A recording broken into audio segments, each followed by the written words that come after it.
Welcome to the IOE Peer-to-Peer Dialogue series, where we explore critical issues in the world of work impacting employers and business globally. I am Jason Pegetoke, advisor from the International Organization of Employers, and I will be hosting this dialogue today. Join us as we hold thought-provoking conversations with business leaders, policy experts, and change makers from around the globe on the issues shaping the world of work. Today, I have the pleasure to welcome Ewa Staworzynska, Director of Corporate Responsibility and Labor Affairs of the United States Council for International Business, who is also IOE's chair of our Policy Working Group on Human Rights and Responsible Business Conduct. Good morning, Ewa. Welcome to IOE and welcome to this peer-to-peer dialogue series. My first question to you, it's a more general question, right? It's about the general context of what we used to call corporate sustainability responsibility, which has over time evolved, right? We are now talking about ESG. I've heard lately in Africa, PPP, People, Profit and Planet. And now we are more landing around this idea of responsible business conduct, so RBC. My first question to you is, this landscape has gone through various changes, big changes for companies, right? And for the private sector as a whole. So my first question to you is, what type of challenges you see for companies, but also opportunities, right? We always need to have the two sides of the coin, notably because what we see now is this regulatory landscape that is increasingly growing, right, for companies. So please, what are for you the opportunities and challenges for business today in the RBC landscape? Thank you so much for that question. And allow me first just to say that we as USCIB, the U.S. Council for International Business, we're the sole representative of U.S. business to IOE, you guys, to ICC, as well as business at OECD. So we have a pretty 360 view on what's going on in the RBC landscape. And it's very clear that the number one challenge is really this shifting of responsibilities from governments to companies. And this is really stemming from a lot of new pieces of legislation that's really focused on businesses. So from our point of view, that is the biggest challenge that we are going through right now in the RBC space. And it's really the first time that is happening. If you look at a sort of multi-decade progression, this is now the big shift. In terms of the opportunity, though, I do think that because of all the progress that we've seen in this space over the last few decades, the issues around sustainability and human rights are really streamlined in companies. You'll rarely meet a company that doesn't have a sustainability team or that doesn't publish a sustainability report. And so that streamlining across companies, I think, is a great opportunity and a great foundation for future work in the RBC space. One of your comments is about this positive impact, right? Companies now do have processes in place, as you were saying. But what about for you the challenges that you see, right? Because there are many challenges. What would be the biggest challenges that you see right now for companies that are already embarked in that journey, right? Not talking about SMEs that still are out of this debate, but for those leading the way, and you members are most of them leading that way, and also as IOE, obviously the other company is part of our network. But for you, what is really the biggest challenge that they are currently facing? Yeah, so companies are doing a lot to integrate human rights into their operations, but the biggest challenge is really that these new pieces of legislation aren't really harmonized. We're really lacking policy coherence in this space. And that's true sometimes within regions, let alone across jurisdictions around the world. And this presents a really fundamental challenge for companies and how they comply. Everybody wants to do the right thing. Everybody wants to be a positive contributor to responsible business conduct and to human rights and to sustainability. But this sort of fragmentation is a real challenge.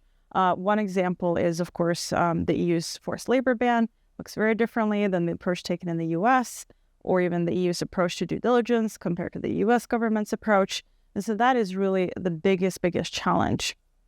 I will also say that another real practical challenge for businesses is that we're now in this compliance-first approach, right? So the things that used to be handled by sustainability team, by social impact teams, are now being handled by legal and compliance teams. So on a practical level, this is a major shift for companies It may seem very simple for the outside world, but for a company, it's a very fundamental change.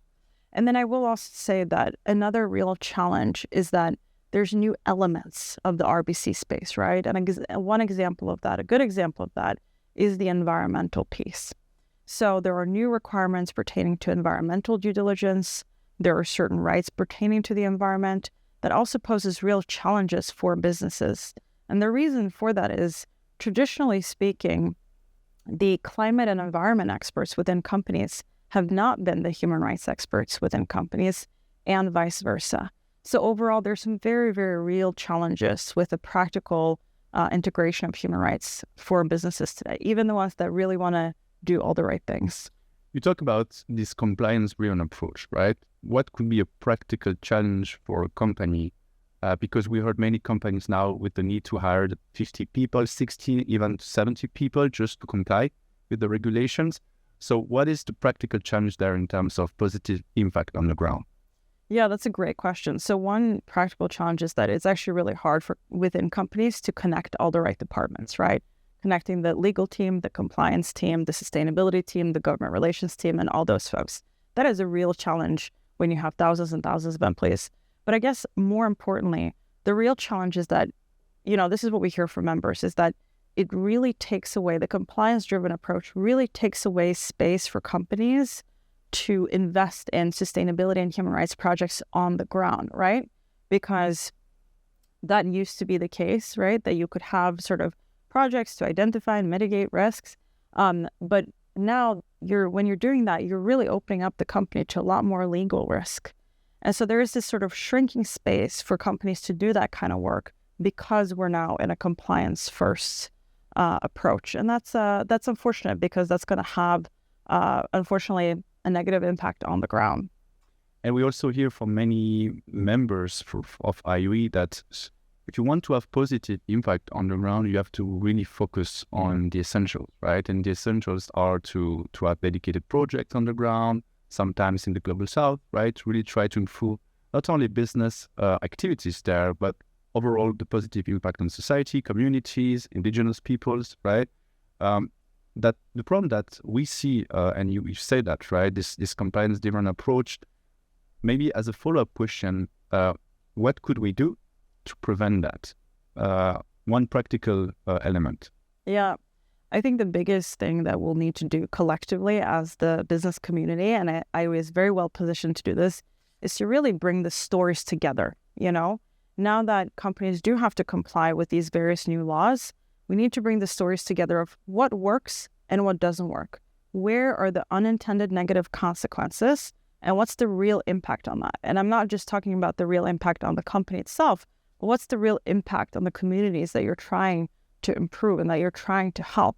And bringing those stories together is so important so that policymakers can really make informed decisions, either to tailor legislation in the future or for those governments who are considering legislation in this space for the first time. And I really also count on IOE to help the business community with that in the coming years.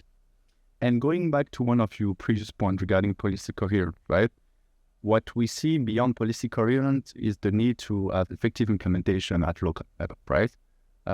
Those regulations have a positive objective, right? But you talk about the possible negative and unintended consequences, which is also a big challenge for companies. But what about the need to, at the end of the day, have effective implementation by national states, right? Yeah. At country level to enforce those regulations? Because one thing is easy to sign a paper, right? To have a bill or to have a law, but how important is effective implementation at local level? Yeah, that's a great question. Effective implementation is really, really key. And here I think it's worth chatting a little bit about the UN Guiding Principles on Business and Human Rights, the UNGPs, right? It clearly states in Pillar 1 that governments, states, are the primary duty bearer. They are the ones in charge of making sure that there's respect for human rights. And they, of course, have the primary duty to protect human rights, and everybody else needs to respect human rights. And so with that duty is something that they need to take seriously. And I think the ILO plays a really important role here, because governments around the world are ratifying ILO instruments, but those instruments also need to actually be implemented. And this is really where we count on governments to do their part, because regardless of how much effort you have with companies respecting human rights, at the end of the day, the primary duty is with the states. They have to protect human rights. And businesses alone, their efforts, whether it's due diligence or individual projects, that's not sufficient to realize human rights globally. And so we really, really need the states to do their part, and for us to collectively, or for states to realize Pillar 1, and for us collectively to realize the UNGPs as a whole. You addressed the ILO, the supervisory mechanism that is key factor, raising accountability from member states, right? But when you look at the human rights space, there is not such a accountability mechanism, which is a fundamental problem that we see more and more. The UPR, the Universal Periodic Review, obviously is lacking that strength, that instrument that could really force countries to actually implement recommendations. Right? But going back to the UN Guiding Principles, which is for us as a business our North Star. Absolutely. What, according to you, what impact have the UN Guiding Principle brought for businesses? What is the key added value for a business representative when we look at the UN Guiding Principle? Yeah. So the UN Guiding Principles is the most important framework that we have in the BHR space.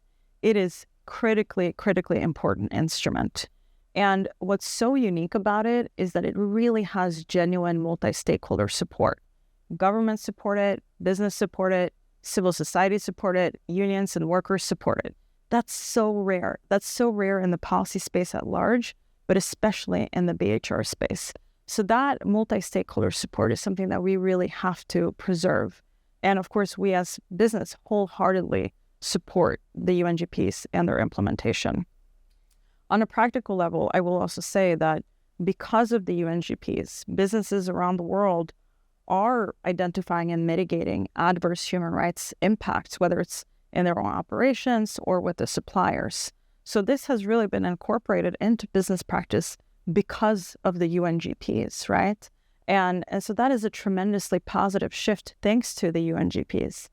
I will also say, though, one area of concern is that now that we sort of see an increase in due diligence legislation, an increase from soft law to hard law, there is a bit of a risk that we forget about the smart mix of the UNGPs, right?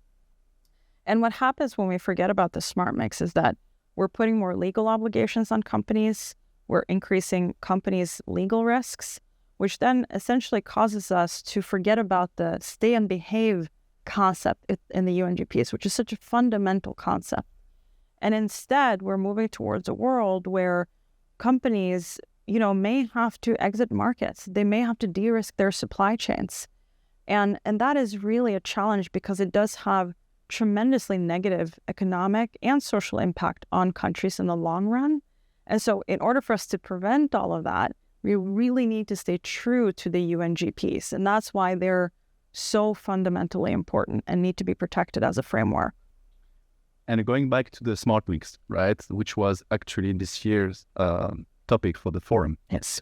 Forum on business human rights here in Geneva, that we always like to attend. And I think it's really valuable for business as a whole.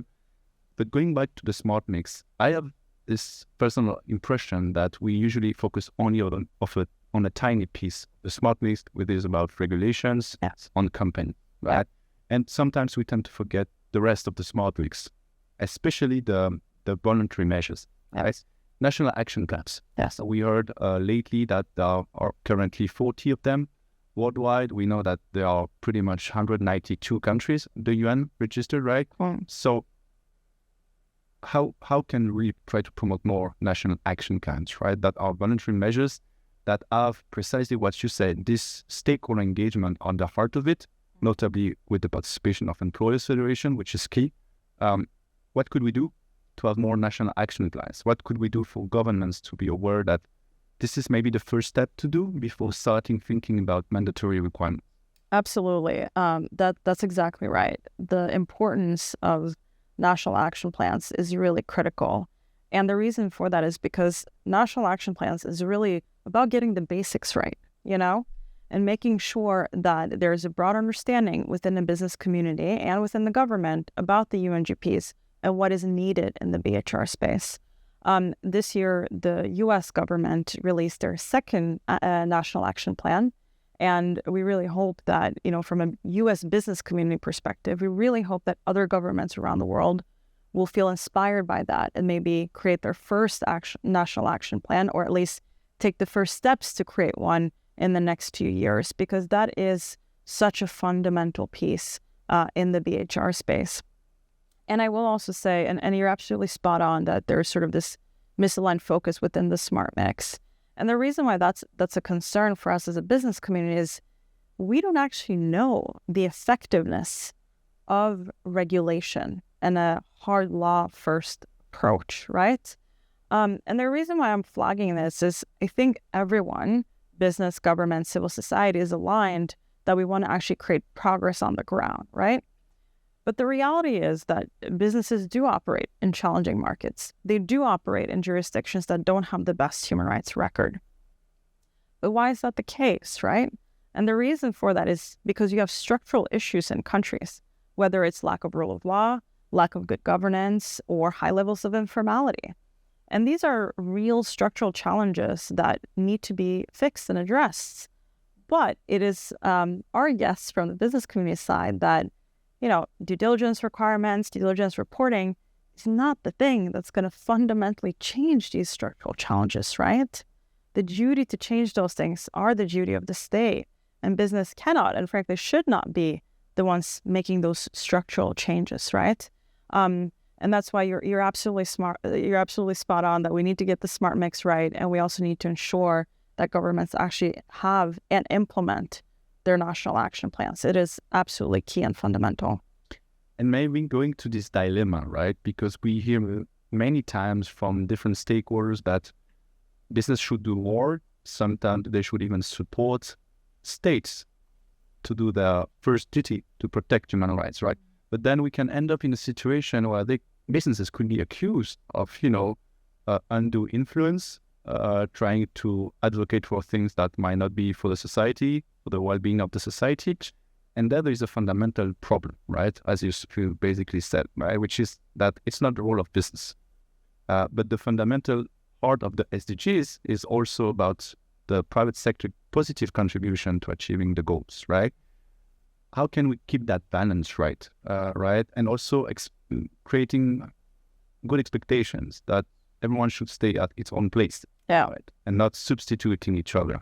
Yeah. I guess there may be two elements to that. One is we definitely need to preserve the UNGPs and the respective pillars. And the Ruggie process was really an excellent one. There was a lot of time and effort that was put into making sure that the UNGPs clarified the sort of division of labor between states and businesses.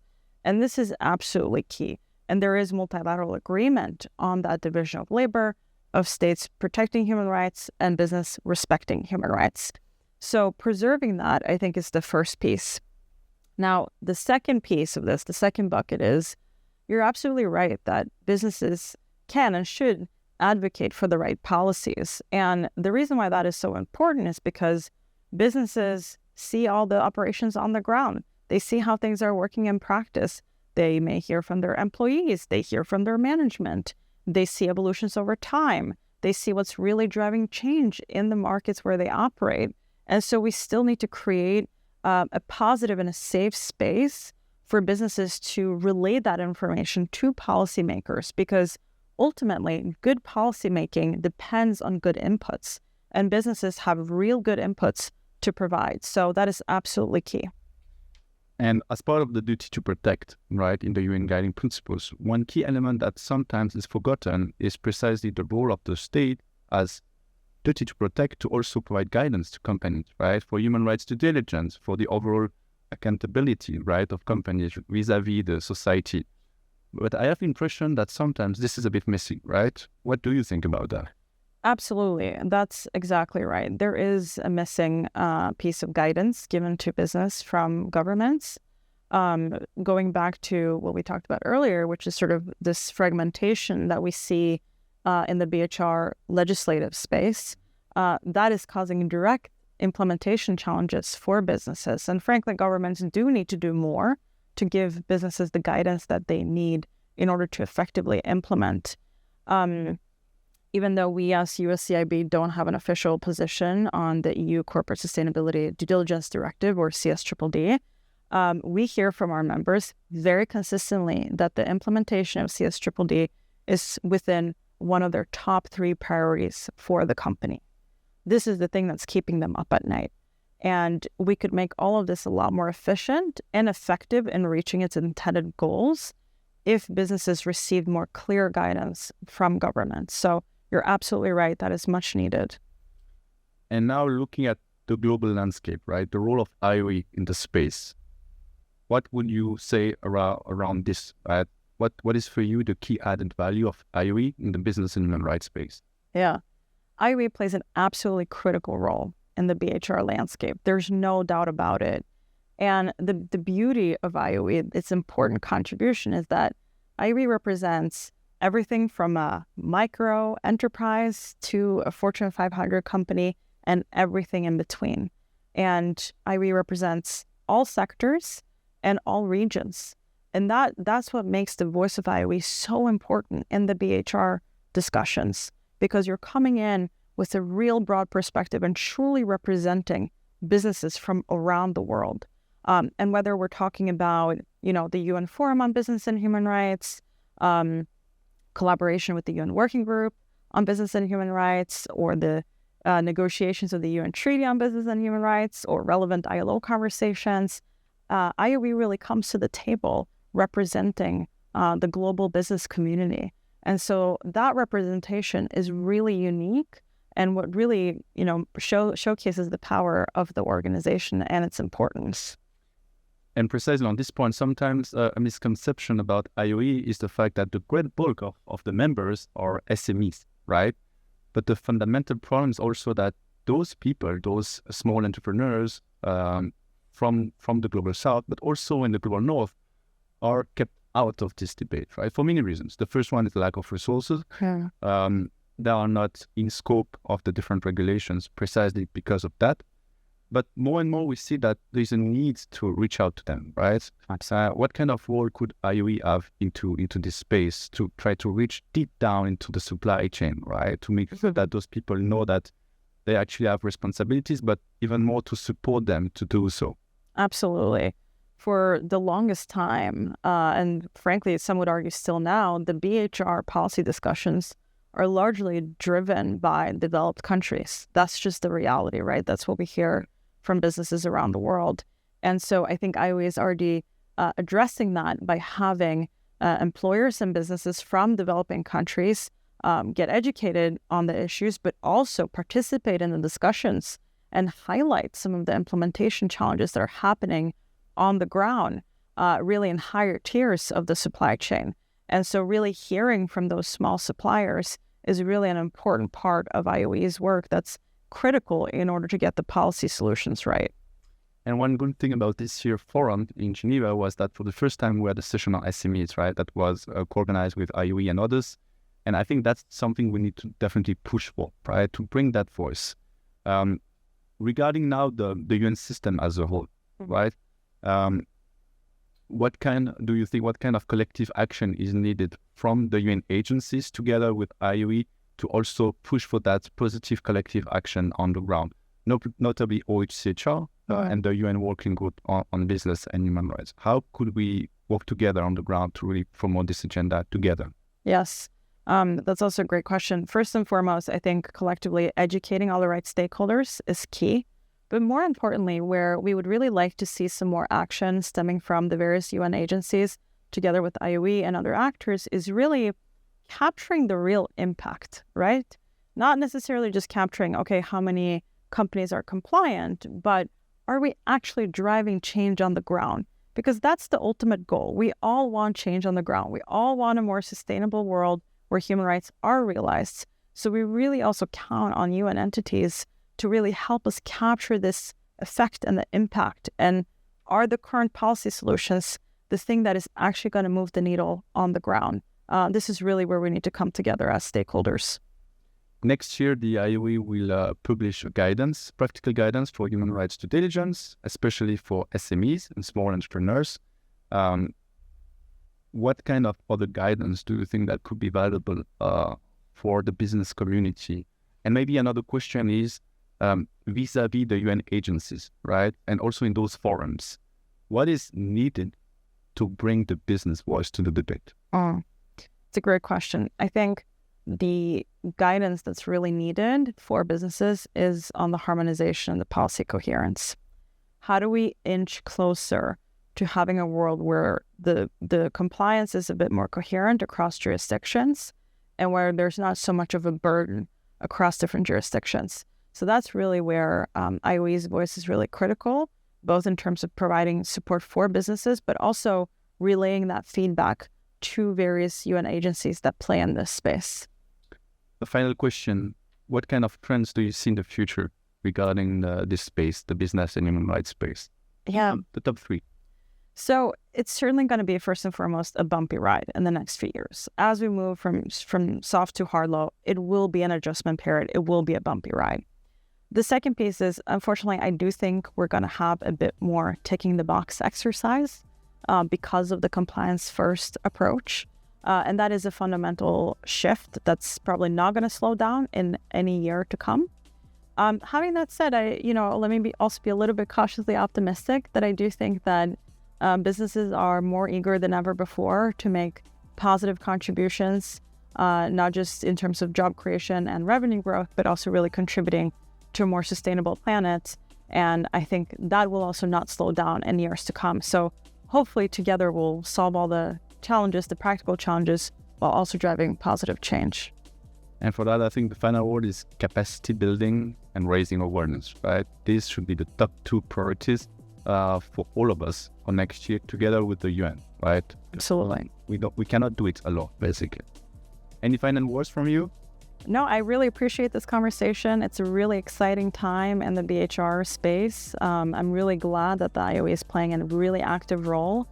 And the challenges are very real for businesses, and lots have changed in the last few years. So we really got to make sure that we come together as a business community and really share that feedback with policymakers and help optimize BHR policies in years to come. Thank you, Ewa. Thank you so much.